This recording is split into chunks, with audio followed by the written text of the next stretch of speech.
Alhamdulillahirabbil alamin. Wassalatu wassalamu ala nabiyyina Muhammadin wa ala alihi wa sahbihi ajma'in wa man tabi'ahum bi ihsanin ila yaumiddin. Amma ba'du, teman-teman sekalian yang dimuliakan Allah Subhanahu wa taala. Masih bersama agenda harian Rasulullah sallallahu alaihi wasallam di waktu duha setelah belajar bersama malaikat Jibril alaihi salam, kemudian mengajarkan ilmu kepada para sahabat ridwanullah alaihim di Masjid An-Nabawi. Nabi sallallahu alaihi wasallam mengerjakan 4 agenda rutin sebelum beliau sallallahu alaihi wasallam melakukan tidur siang atau qailulah. Yang pertama, mengunjungi anak cucu beliau. Yang kedua, pergi ke pasar. Yang ketiga, mengunjungi para sahabat di rumah mereka. Yang keempat, menjenguk orang-orang yang sakit. Di antara kisah kunjungan Nabi Shallallahu Alaihi Wasallam ke rumah anak cucunya adalah kisah saat Nabi SAW mendatangi Fatimah radhiyallahu taala anha, menemui cucunya Al Hasan, kemudian menyapa, memeluk dan mencium cucunya sambil berdoa, Allahumma inni uhibbu fa ahibbahu wa ahibba man yuhibbu. Ya Allah, sungguh saya sangat mencintai cucu saya ini, maka cintailah dia dan cintailah orang-orang yang mencintainya.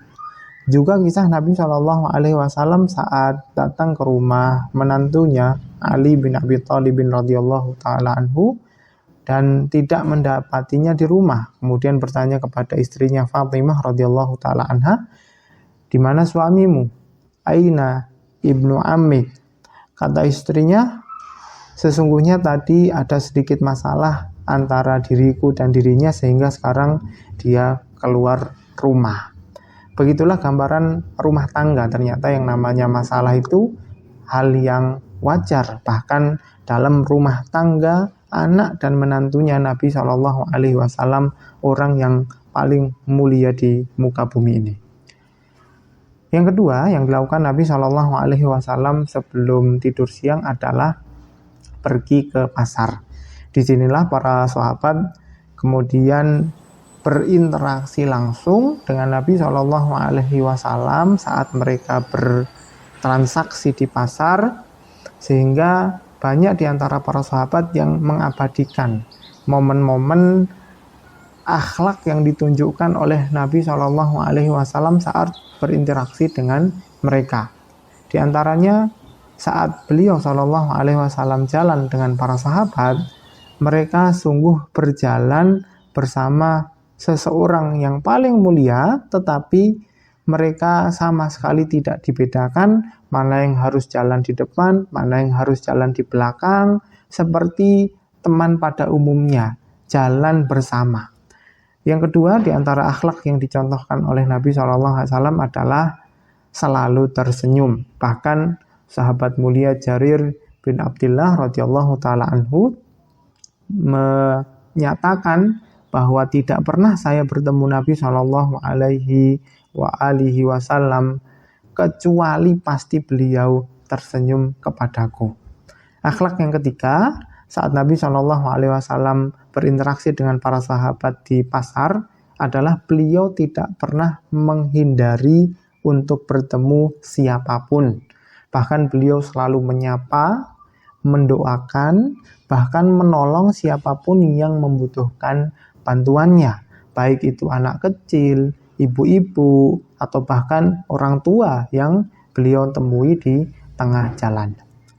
Agenda yang ketiga yang dilakukan oleh Nabi Shallallahu Alaihi Wasallam adalah mengunjungi rumah para sahabat, baik diundang langsung oleh sahabat tersebut atau memang sengaja oleh Nabi Shallallahu Alaihi Wasallam didatangi di rumahnya. Yang menarik saat beliau berkunjung ke rumah para sahabat ini, banyak dari mereka yang kemudian mengabadikan bagaimana Nabi SAW mencontohkan adab-adab saat kita bertamu ke rumah orang. Kurang lebih ada 5 yang disebutkan oleh penulis di kitab ini.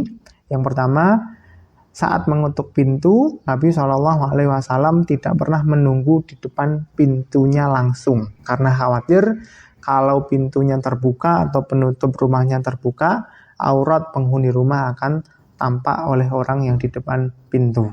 Sehingga beliau menunggunya agak di samping sebelah kiri atau di sebelah kanan pintu sampai dipersilahkan masuk oleh tuan rumah.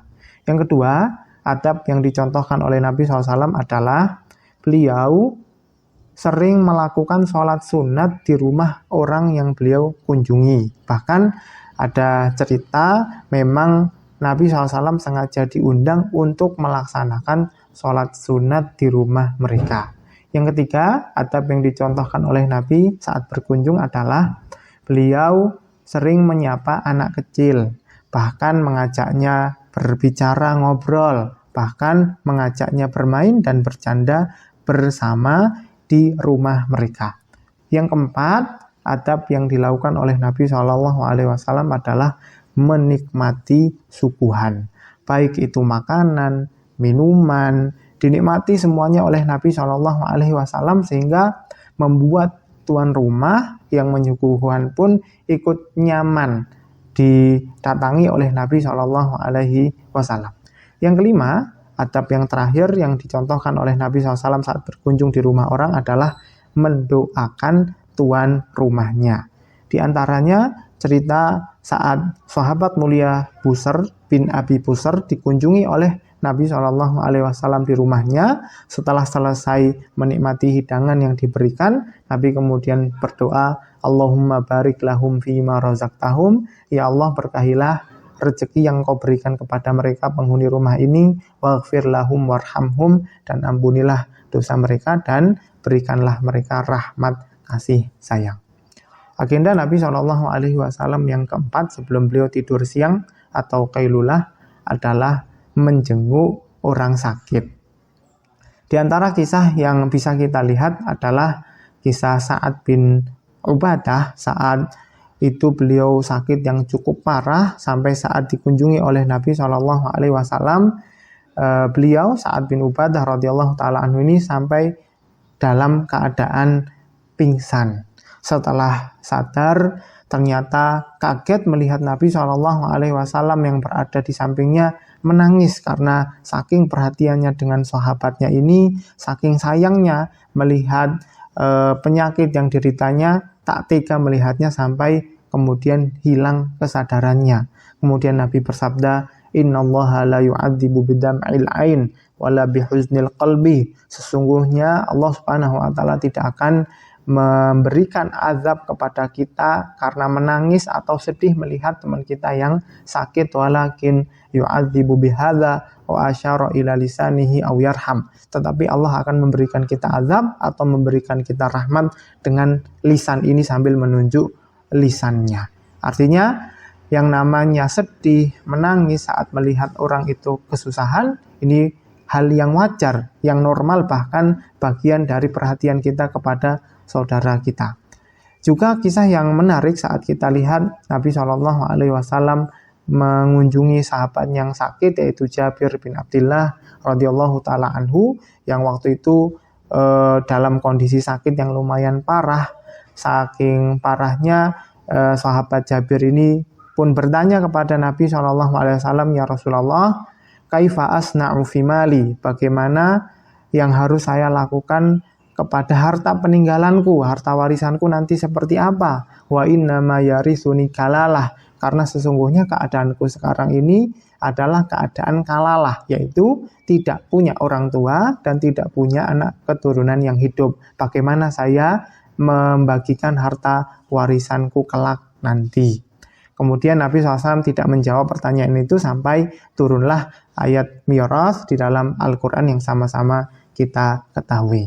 Dari 4 kegiatan yang dilakukan oleh Nabi SAW sebelum beliau nanti tidur siang ini, kita melihat satu pola yang sama, yaitu sama-sama Nabi SAW mengupayakan untuk menyambung tali silaturahim, baik kepada anaknya, cucunya, menantunya, bahkan kepada umat Islam secara umum di pasar, silaturahim kepada para sahabat di rumah mereka, bahkan menjenguk mereka saat mereka sakit di rumahnya masing-masing.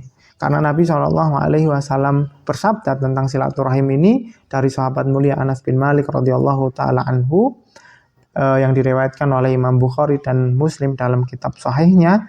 Nabi bersabda, man ahabba an yubsata lahu fi rizqih, barang siapa yang ingin dilapangkan rezekinya, wa yunsa'a lahu fi asarih, dan ingin Allah berkahi umurnya, falyasil rahimah, maka sambunglah terus tali silaturahim.